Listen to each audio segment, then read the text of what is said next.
প্রধানমন্ত্রী তার লাইফ টাইমে 10 বছরের বেশি কন্টিনিউ করতে পারবেন না। জামায়াত ইসলামীর নায়েবে আমির ডক্টর সৈয়দ আব্দুল্লাহ মোহাম্মদ তাহের বলেন, কোন ব্যক্তি তার জীবদ্দশায় 10 বছরের বেশি প্রধানমন্ত্রীর পদে থাকতে পারবেন না। এই বিষয়ে আমরা একমত পোষণ করছি। তবে বিএনপির পক্ষ থেকে বলা হয়েছে তাদের দলীয় ফোরামে আলোচনা করে তারা এই বিষয়ে চূড়ান্ত সিদ্ধান্ত নেবেন।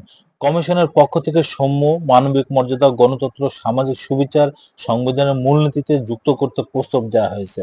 আমরা এই বিষয়ে একমত পোষণ করেছি। এছাড়া সংবিধানের মূলনীতিতে আল্লাহর উপর আস্থা বিশ্বাস বহাল রাখার বিষয়ে অধিকাংশ দল একমত হয়েছে, তবে কিছু বামপন্থী দল এই বিষয়ে আপত্তি জানিয়েছেন।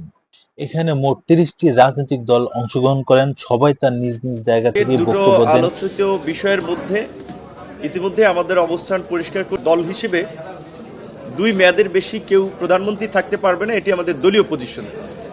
বাংলাদেশের সংসদের সময়কাল যেহেতু 5 বছর, সেই হিসেবে ঐকমত্য কমিশনের বৈঠকে 3টা আলোচ্যসূচি ছিল: প্রধানমন্ত্রীর মেয়াদ, সংবিধান ও রাষ্ট্রের মূলনীতি এবং নির্বাচনী এলাকা নির্ধারণ।